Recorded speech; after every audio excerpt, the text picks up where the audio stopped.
All right, welcome to my... No, hold on. Hello and welcome to my very first Stormworks tutorial. As you probably saw by the title, we will be looking at the workbench, which is your very first step to building your very own vehicle in this fine world. So you want to go up, press E. And now all these different kind of settings may seem a bit overwhelming at first. Oh my god, bro. Oh, hell no, man. What the... Especially if you're new to the game. But if you have experience in other building games, this will be quite easy. So for starters, the camera. You press W, you go forward. You press S, you go backwards. You press D, you go right. A, you go left. Simple. Look around, you press and hold the right mouse button, and you look around. Simple as that. WSAD.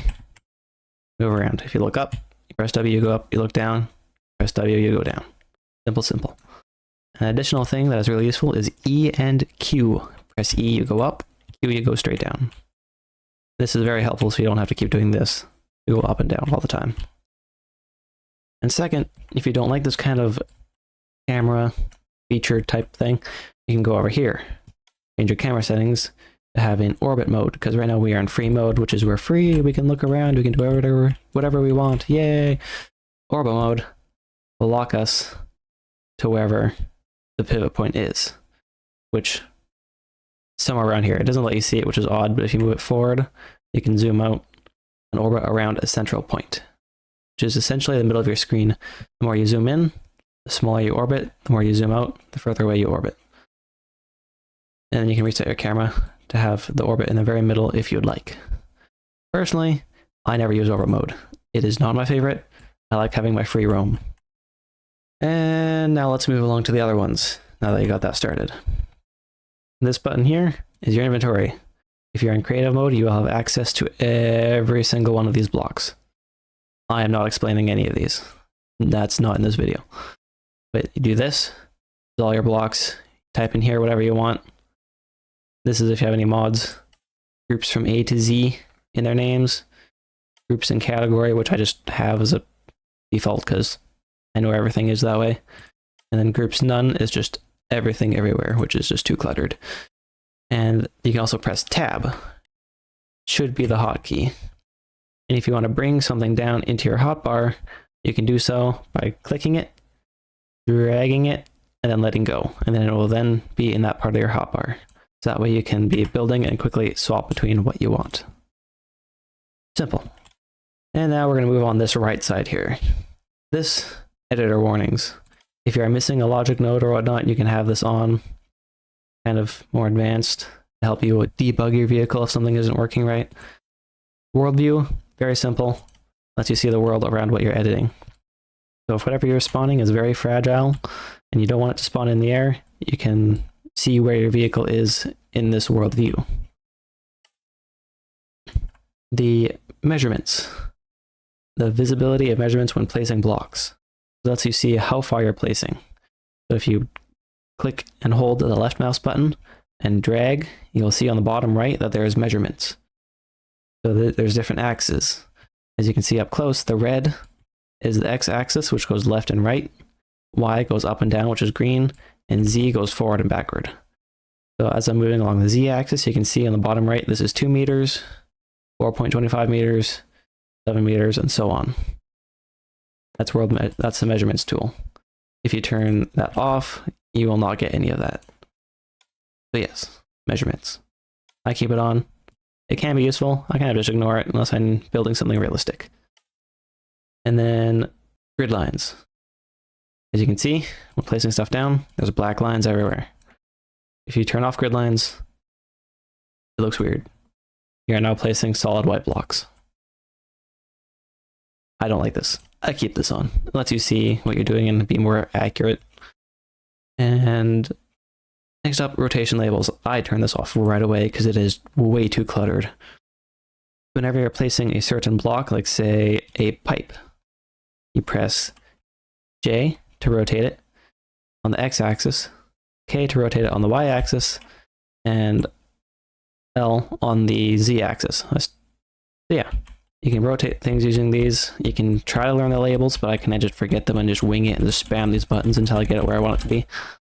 So I keep this off because it is way too cluttered for my screen as my personal preference.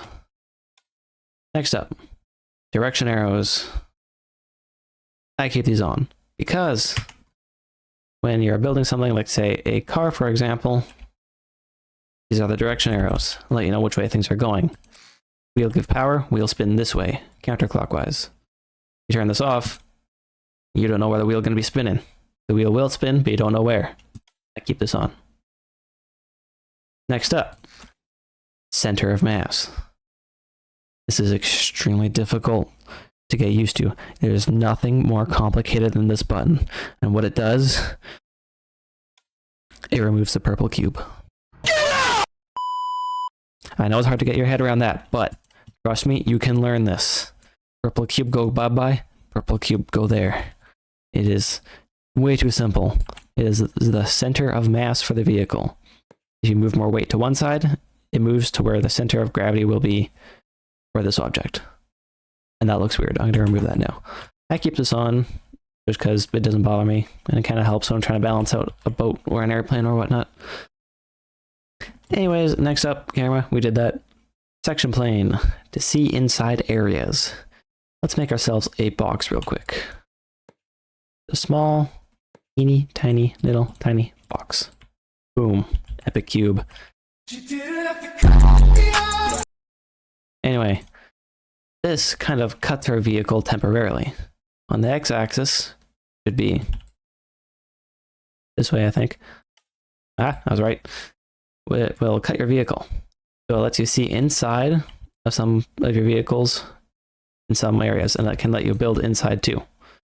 It is kind of a little wonky little feature thing because it has never really helped me too much unless I'm trying to see inside and plan out stuff, just because it kind of cuts directly into the block itself, like how it's black here.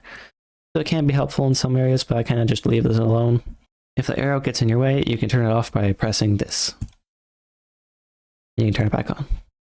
Disabled, normal world view. Y is the top down, and then the Z is like this. Symmetry. This is extremely useful for when you're building stuff. The most common one I use is the x-axis. You can see now I have a giant red field directly through the middle of your vehicle. You have to be careful when you're building off the center point, because what it does is it mirrors your block placement. So if you want to have a perfectly symmetrical vehicle, this is the tool you need to make that happen. However, if your vehicle is off-centered, like this, as you can see the middle line is directly here, if I try to start building off this side, it will not build on that other side where you see it, because it has no anchor point. What you need to do is make sure your vehicle is centered before you start building off. So if I do the y-axis like this, I don't use this one too much, but that's the same thing. Start building off, it mirrors it. A handy little tool. Same with the z-axis. Yeah, so what you want to do is make sure it is where you want it to be. So you can move it using the same button like last time. Into the middle. And now, when I remove this, if I start building, boom, symmetrical. Look at that. So much easier to build that way. Let's keep that off for now. We completed all the buttons on the right side. If you're still with me, good job. And next up is the buttons up here. I'm going to start with the easier ones first.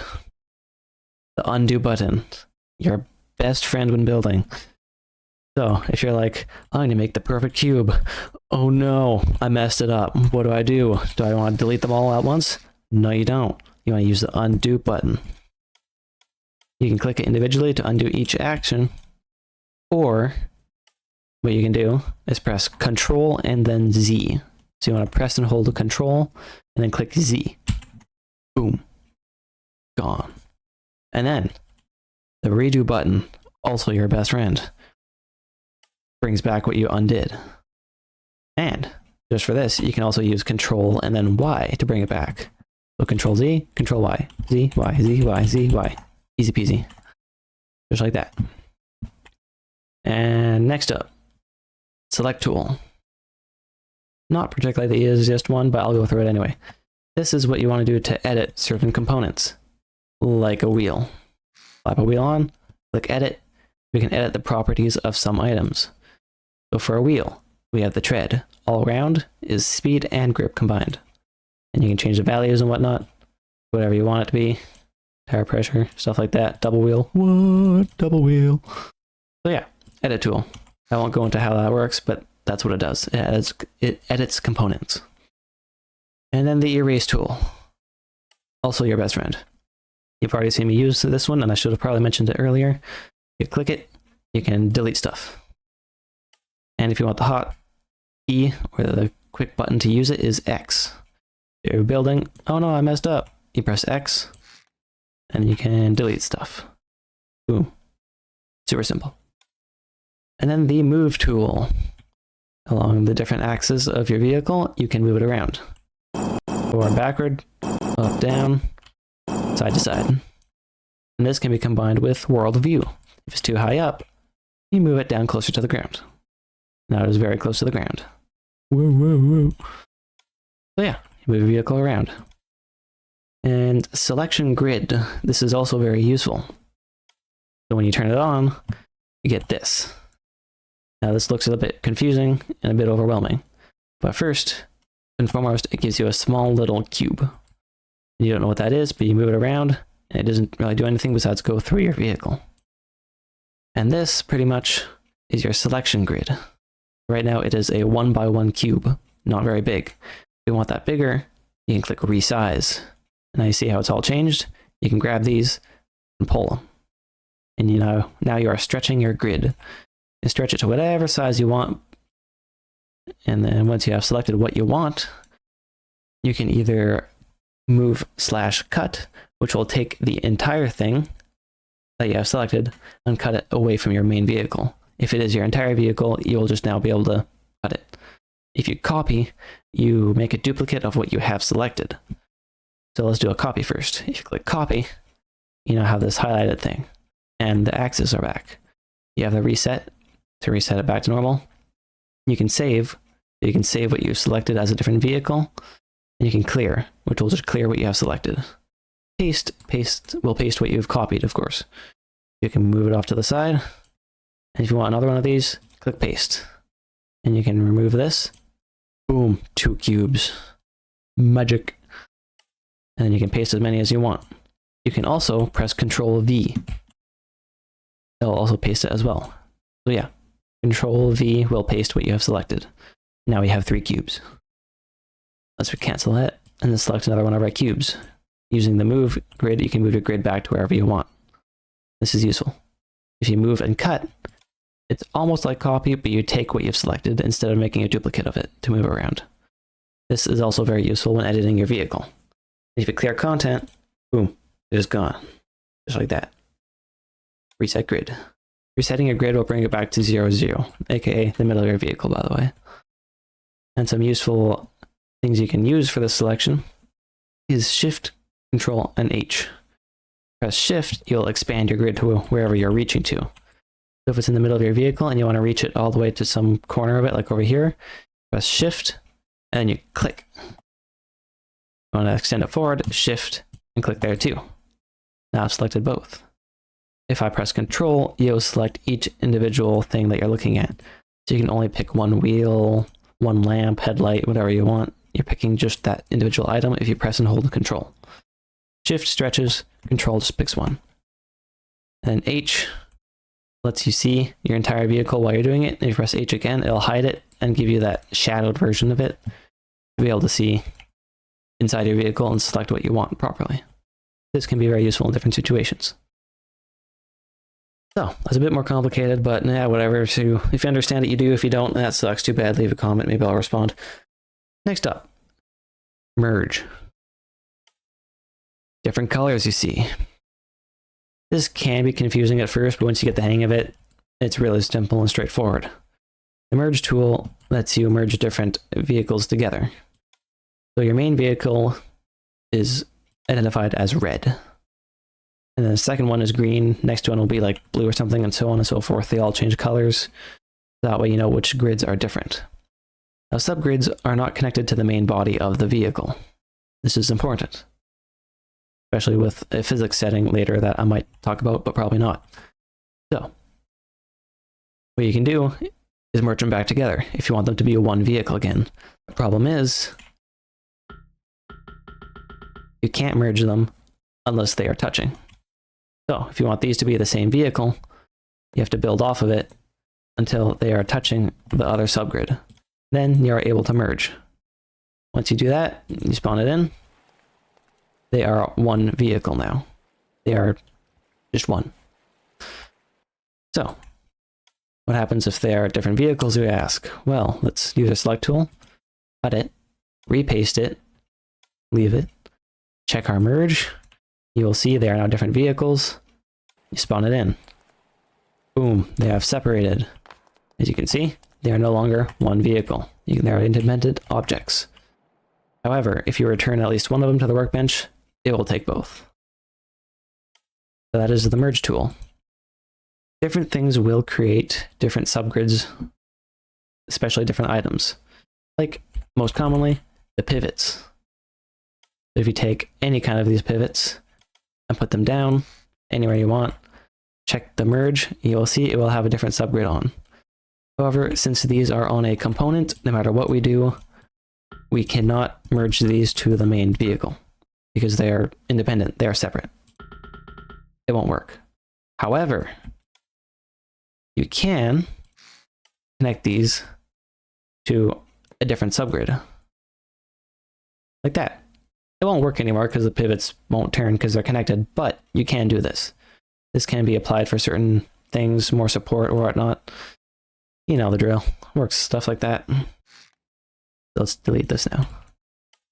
So, we're getting close to being finished. If you're still with me, good job. If you only wanted one part of this, that sucks. Watch the video and find where you want. Next up is, let's see here, logic. Lots of pain in this area. Anyway, there's different kinds of logic. Data for on-off logic nodes and numbers. Composite, which is even more complicated. Electric, quite simple. Video, even more simple. Audio, just the same as video. And rope, which can be interesting sometimes, but it's pretty simple. So let's grab some stuff, shall we? Let's press tab or the button down here and type in but. Now let's grab a button. Any button, any of these will work to look at. Slap one down, whatever you want. Go back to logic. Now we have these cool little circles. This is what happens when we press a button. It sends an on or off signal. And you can click the left mouse button and drag it around. So, I don't want to explain logic too much because that's an entirely different video, but this is generally where you control the logics. The portion of stuff. Composite, the button doesn't have it. Electric, it does. It needs to be powered with a battery or something, like a battery. Slap a battery down wherever you want, connect it, now our button will work. Buttons don't have video, audio, or rope. However, if you want a quick example, let's grab a light, any light, preferably this one, put it down, and now let's connect them. When you click the button, it creates a on signal. The on signal can be set to many different things, but for the light, it has a simple on or off switch. Connect that, and make sure our light has electricity as well. Note these can be connected in any manner, doesn't matter which. Spawn it in. We can then run over and press our button. And we have light. Magic. Anyway, let's move on from this. Microcontroller editor. This is a difficult one to explain without getting too in-depth about it. But if we click it, it brings up a different menu. This is where we make our own logic blocks to do different stuff. If we go back, go into our inventory, X that out, scroll down near the bottom, we'll find logic with different stuff that we can do with our on-off inputs, with our numbers, stuff like that. Well, this can be all complicated and sometimes it doesn't have what we need, or we need a bigger one of that version. So what we can do here is go to our logic, add whatever nodes we want, making sure it has to stay inside the size, which can be changed here. And then we can change it to whatever we want. Number, composite, stuff like that. You get the drill. And then once we have the inputs or outputs that we need, we go to logic and we can edit it here. But I'm not going to go any further than this because it's probably already confusing to anyone who is new. Ignore this. You probably won't need it yet. Next up, painting. The fun part that I'm not good at. If you click the paint icon, you are now in painting mode. You cannot place any blocks in here unless you click one, then you'll exit painting mode and are back in building mode. If you click paint, you have this awesome selection of paint stuff. So you can click one and start painting your vehicle whatever the heck you want. Make it all look pretty and fancy, and when you click a color, it also changes your blocks to be that color as well. So even if you're not in painting mode, and you're like, I want to place down a red block, you can click red, you won't be in paint mode, but your blocks will now be that color. Beautiful. Let's go back into painting mode. And you can do whatever you want. You can paint whatever you want in your vehicle. If you want more accurate paint, if you're all fancy or whatnot, you can click this and change the individual values. This top one is red. The middle one is green. Bottom one is blue. If you are familiar with RGB, you will understand this. Red and blue, green, sorry, make yellow. You add blue, you get white. Red and blue, purple or pink, and then blue and yellow, you get kind of thingy there. What? Should be green technically. Well, we don't have yellow, so that makes sense. But anyway, you get the point. Change the values, you get whatever color you want. That's a nice purple. That brings me to my next point. You can save your custom colors. Whatever colors you make, you can save on this grid. These gray ones are just default. These are the ones I have saved before. And if you click the little plus, they all start flashing. And you can click whatever one you want to save that color to it.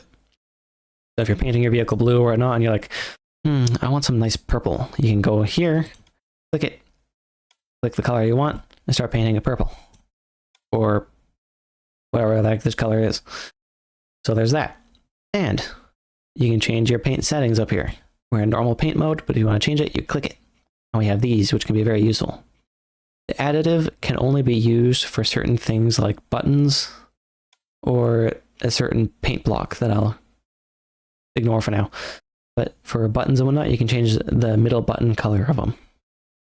The replace color will replace the color you have selected with the color that you have picked. If you want to change purple to be this kind of purple, you click it, it'll change the whole color. If you want to change white to be this yellow color, you click it, all the white is yellow. So yeah, if you want to change all the colors, it takes some time because you have to click them all. But then once you do, you're able to change your entire vehicle with one click of a button to be whatever color you want, which can be really fancy for testing out stuff. And note that even if one of these numbers is put off and painted, it may look the same. It will not act the same as the same color because it is one value off. It is technically considered a different color. So this can be helpful when editing only certain parts of your vehicle. Next up, the plane fill. This can be useful, but can sometimes be a bit buggy when clipping through your vehicle, which you'll probably figure out if you use it a lot. The plane fill, when selected, you can pick a different color, and you click, it will fill that entire side of that vehicle all at once. This can be helpful for decorating sides of your boat, airplane, your wings, whatever heck you want to be that color only and only on that side. Make sense? Perfect. Note that if it's connected, it should theoretically do the whole plane. Yeah, just like that. So, that is the paint tool. Very straightforward, very useful. And last but not least, the save and load. The load button will let you load a vehicle you've already selected, like a car or whatnot, or other saved items. And then the save icon, if you click save, you will have to click this if you want to save a new vehicle, which you can type in like block test, click save. And if you click load, we have our block test right here. And then if you click it, you reload your saved vehicle. And if you click load, you can also load your workshop vehicles here. With all the stuff you have subscribed to on the workshop.